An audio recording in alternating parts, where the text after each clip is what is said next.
Hey, welcome back to Now Loading the GamerNerdz podcast, hosted by myself, Dinx, and my boy Voice here. Yo. So today we're going to talk about our favorite titles in the year 2011. 2012. Oh wait a second, wait. I forget. We are in 2012. We're talking about 2011. This is the type of thing I have to work with. So 2011 had a lot of really big releases, a lot of sequels, but a lot of major AAA titles that came out, and there were a few gems here and there. Yeah. But let's get this started. Let's look at the action adventure category. Voice, what were your titles? Okay, right off the bat, I'm gonna mention you can't fail to mention this. Batman Arkham City right off the bat just jumps out of the page. I think that's just like that's the heavy hitter. That's the AAA title. Like beyond that, I mean, there was Uncharted 3 that came out. Assassin's Creed Revelations. Okay. Really if only you could see his face. And a game I actually forgot about, Dead Space 2 that came out really early on. Back in January. Kind of forgot about it. There was some DLC, but it sort of died off. That was pretty cool. It was a big jump from the second, from the first title. Mm-hmm. But I think overall, I mean, a lot of you are gonna agree with me, but Batman kind of just ran away with the category. So action adventure, I'm gonna give it to Batman Arkham City. Like, I wanted to argue with you and say something else, but no, it's Batman. We're really unoriginal, sorry guys. But Batman Arkham City. There was that. So next up we have the RPG category. So there were actually a lot of titles here. Some were more straightforward RPGs, some were kind of less. Yeah. So for me, we're looking at Deus Ex Human Revolution, which is actually one of my contenders for Game of the Year. Then there was a little game called Skyrim, which we're still playing, and you should see that review coming out soon. But to me, honestly, actually, those are the only two RPG games that I played this year. Yeah. What about you? Those were the only ones I played. I'm trying to think in my memory right now. No, that's all I played. I mean, it's weird. Deus Ex, it's an RPG, but it also kind of borrowed a lot from different genres. Third person, first person. Yeah. So I mean, I would, but as an RPG, if I was to choose one between these two, I would definitely give it to Skyrim. I mean, I'm still playing Skyrim. I can't stop playing this damn game. But you've been playing that. You've been playing a game like Skyrim in Fallout 3 and Oblivion. So I was more engrossed into Deus Ex just because it was so different and it does so many things well.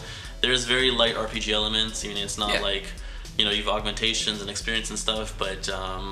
I love Skyrim, but I love Deus Ex more. No, I'm sorry. Like, I'm gonna give it to Skyrim. Deus Ex was a good game, but at the end of the day, like, I'm not saying Skyrim in itself isn't a linear game, but it just offered more in terms of side quests, just things to do in general. Every time you turn on Skyrim, it feels like it's a whole new experience. You don't know what to expect. Deus Ex, I mean, in terms of side quests, they were as simplistic as ever. Just go to this one place, go back and forth. Same thing in Skyrim. There's a lot of but it's more it's more engaging. Maybe I just love dragons. I'm giving it to Skyrim hands down. Deus Ex and kiss my ass. I don't know about that. Next up, we have the first-person shooter category. So there was no shortage of titles that came out in this. A lot of them fell in the military, World War scenario. Pretty much. There were some original ones. So, Voice, what were your contenders? I mean, well, first of all, Gears of War 3, which I was really excited about. Gears of War 3 is not a first-person shooter, so everyone ignore that. He was incorrect. It's... wait. First-person shooter. Okay, what would you call it? Okay, fine, let's take Gears of War 3 out of it. It's a shooter. Okay, fine. Okay, we'll have a category, third-person shooter. And we're gonna edit it. And I'm going to give it to Gears of War 3 right off the bat. There we go. Done. We've finished the third-person shooter award, Gears of War 3. I guess he's right, yeah. Damn it, now I have to rechange my... Okay, so first-person shooters, I mean, we had Modern Warfare 3 and Battlefield 3 that came out pretty much at the same time. Stellar titles. Beyond that, I actually played Resistance 3. Resistance 3, what else came out? Killzone 3. Okay, well, Resistance 3 was good. Killzone 3 was a huge disappointment. The second one was great. The third one kind of just, I don't know. But this is a hard decision. I feel like this is almost a revelation into our Modern Warfare 3 versus Battlefield 3 deathmatch episode we're gonna do. Which is coming. Yeah, so it's kind of weird to me to mention this. But anyway, let me guess. Starts with the B, ends with the 3. These are two really solid games, and we're gonna get into why in the deathmatch episode. But fine, Battlefield 3. Yeah, I'm gonna give Battlefield 3. It's just epic, like grand, amazing. I don't know. So a lot of these titles we're talking about did come out during the fall rush, and there actually was one first-person shooter that came out early this year that I enjoyed a lot. I still play. So my favorite first-person shooter was Bulletstorm, which was really fun. It was completely different from anything else released. It was humorous. The multiplayer was good. It was score-based, which is always a plus. And Battlefield 3 was great. It is great. It's fantastic.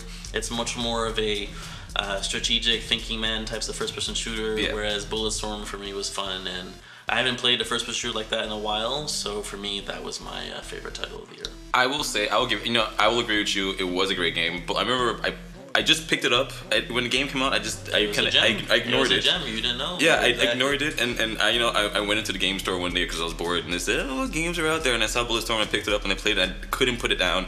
So it was a great game. I'm still gonna give it to Battlefield 3. Another honorable mention that I forgot to mention was Crysis 2. That was actually going to be the title we were going to review for our comeback episode. Yeah. And the problem I have with Crysis is just that it's forgettable. The story was, the visuals fine. It's before Battlefield, it probably was the best looking title for the 360 or any home console. Yeah.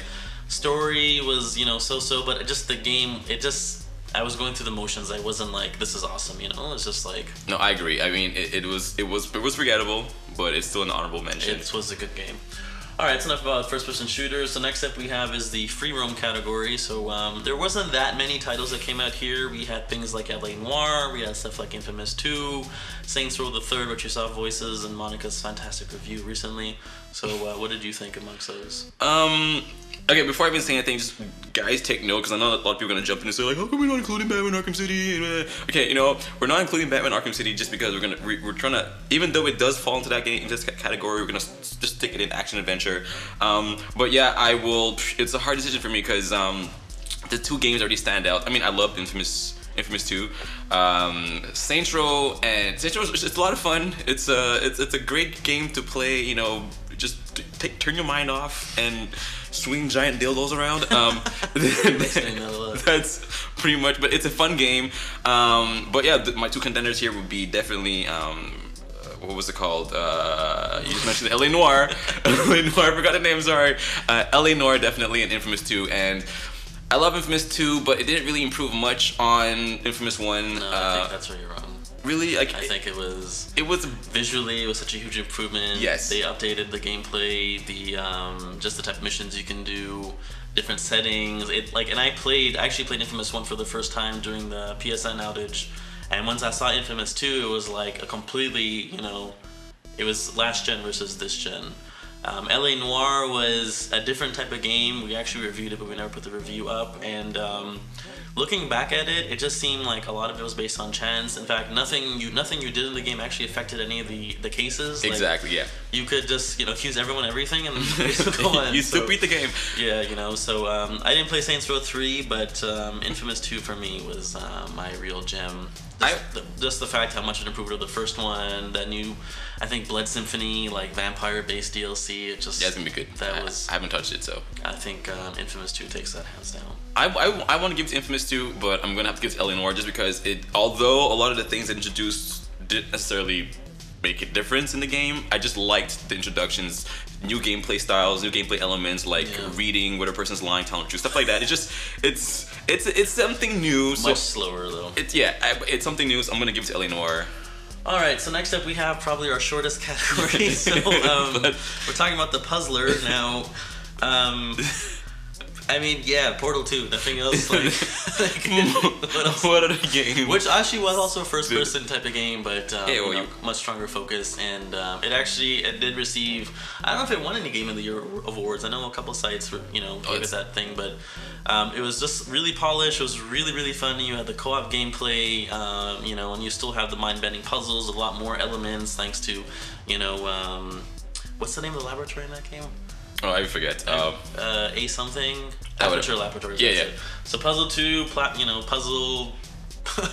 Steve Voice wanted to make a category, puzzle, action, adventure, platformer. Yeah. That's pretty much Portal 2. It's Portal 2. No, it's Portal 2. But one thing you didn't mention, the story in the game was there was so good. There were some surprising stuff. The ending, I'm not gonna say anything, but and then it was super funny. The voice actor, I forget his name, but he's a really popular British.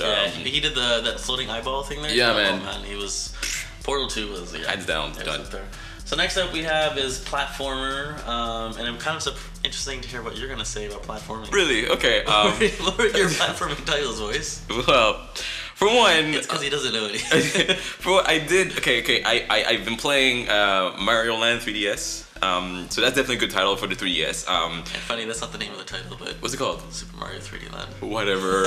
Super Mario. It's a Mario game on the 3DS. It's a great game. It's lots of fun. It's a good pastime, something to play when you're like, I don't know, on the metro or taking a bath. But what? You don't take a 3DS in the bath? No.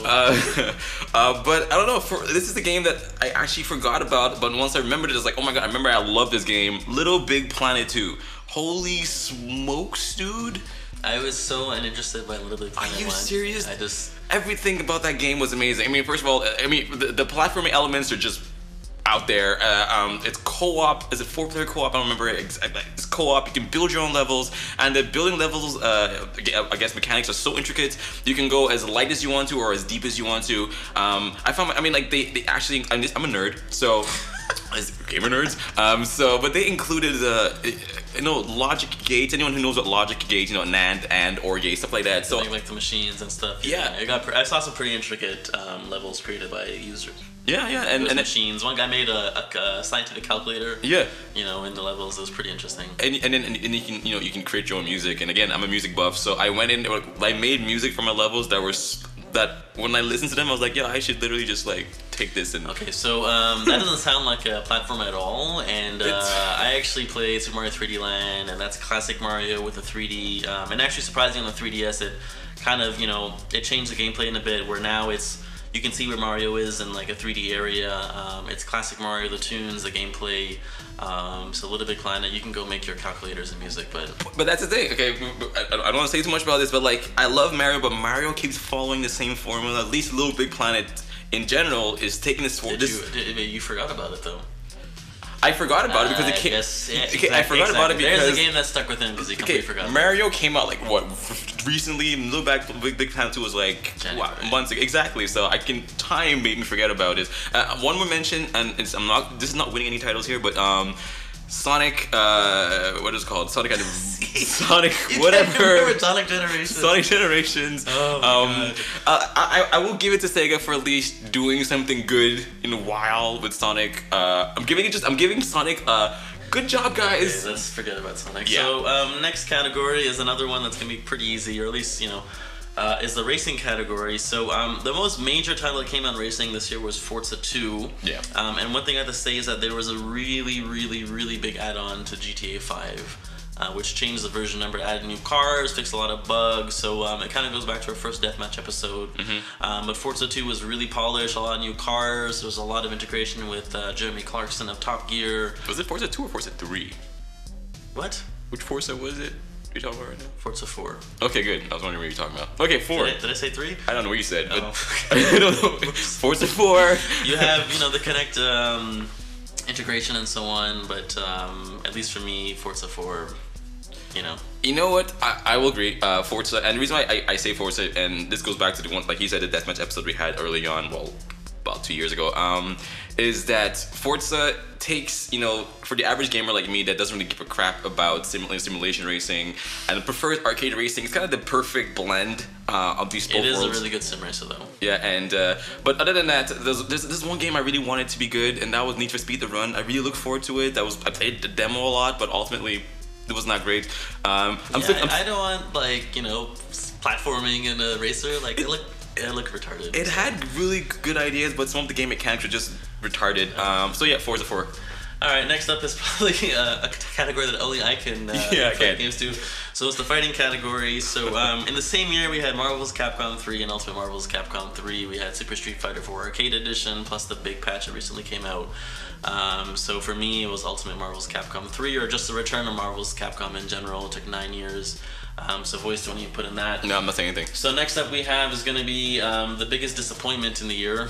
So I'm going to start right again that Voice never learned, and my biggest disappointment is that he went and bought out another Sonic game. Really? Just over and over again. You just never learn, you fool. Sonic is it's a good one. Like it's okay, you know what? When we release the review, you'll see. Okay, but for me, big disappointment. It's Duke Nukem. Forever, yeah. Oh my god, like I waited I have the original PC Gamer where they first unveiled it in 1997. Gearbox, like I know you want to bring it back, but my God, man. I was okay. Usually, a game demo doesn't really let me. I don't really evaluate the game by its demo, but Duke Nukem's demo was so bad that I didn't even want to touch the main game. So Duke Nukem, what the fuck, seriously, guys. Okay, biggest surprise of the year. Biggest surprise, I'll let you go first because I don't know what you're gonna say, and I'm just gonna let you go first. I think the biggest surprise is that 2011, and particularly the fall, was probably one of the best years in terms of just game releases. I think one issue with this is that everything was a sequel. Aside from Bulletstorm and a couple of other titles, there wasn't a lot of really good original content. There was obviously the indie titles that we didn't play and stuff, but yeah. I just think games-wise, it probably is one of the best years that I've been a gamer since I was 8. I'm 29. I gotta be really happy with what came out this year. Yeah, for me, I agree with you, but for me, biggest surprise is still gonna be Bulletstorm. I mean, I didn't expect much from it, and I got it, and I enjoyed it thoroughly. So look out for that sequel, hopefully in 2013 or 2012. So this rounds up our review, our nominees for best games and action adventures and so on. So we guess we have to end it off with what is your 2011 game of the year, Voice? Wow, it's a hard decision, and I'm stuck between two games. It's Batman Arkham City and Skyrim, and these are two games that took my life away. They are taking my life away. They're still taking your life. I just feel like, wow. I want to say Skyrim. No, not Uncharted. I love Uncharted, but no. I'm giving it to Batman Arkham City. I've never felt more like a superhero and enjoyed it thoroughly, and yeah, Batman Arkham City, hands down. So for me, actually, was between Batman Arkham City and Deus Ex. Are you serious? Deus Ex, man. Oh my god. Music, the voice acting, just, 2027, the art style, the colors. But I guess, yeah, I'm gonna be, I'm shaking my head. Really predictable. And Batman Arkham City, I didn't think Rocksteady could do it twice in a row. They made it better. So whenever Batman Arkham State or Arkham, country or province or, world comes out, like, I just can't wait. Those are the best superhero games ever, and the third one's gonna be even better. So Batman Arkham City is our 2011 game of the year. Oh yeah, and I think that rounds it up. And we're out. So, later y'all.